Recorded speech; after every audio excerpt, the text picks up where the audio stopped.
it's like to be 300 million years old. Rocks can't talk, of course, but they can tell a lot to someone who has to listen. Let's imagine we can hear what this rock has to say. Hello, I'm a rock. I'm small enough to fit in your hand. My color is shiny black. Unlike other rocks, I burn easily. Can you guess what kind of rock I am? I am coal. My story begins 300 million years ago. This was long before the dinosaurs lived. There were few animals on Earth then. There were snails, spiders, and small lizards.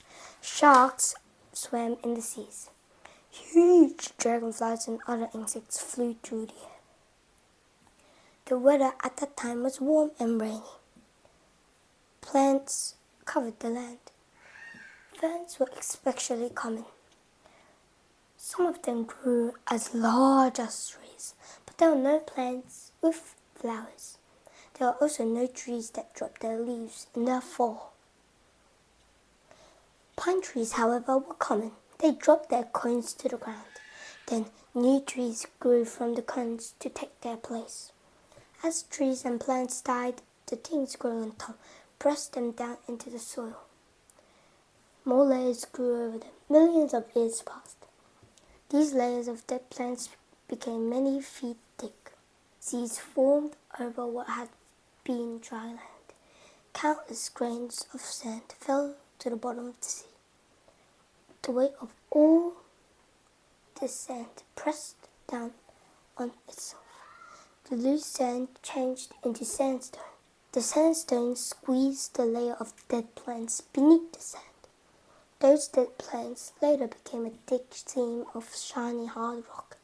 As part of that rock, over several millions years, the sea disappeared.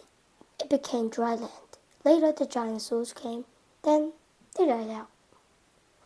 During all that time, even when the dinosaurs were, I was lying deep underground. Then humans appeared. They began living in different places. They wore clothes to keep warm. They made fires out of wood.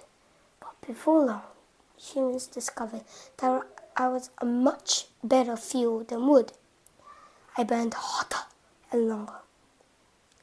Miners went under the ground to dig me out. Now I'm lying with a bunch of rocks just like me. We're waiting to be burned. Our energy will be used to make electricity. You might wonder what will happen when there are no more layers left in the ground. That won't happen in a long time. At present, there are about 1 trillion tons still left in the ground. That's the number, followed by 12 zeros. This is enough coal to make a cube with each side more than a mile long. It is enough to build a wall about 500 feet tall and 500 feet wide from Los Angeles all the way to New York. I think you'll agree that is a lot of coal.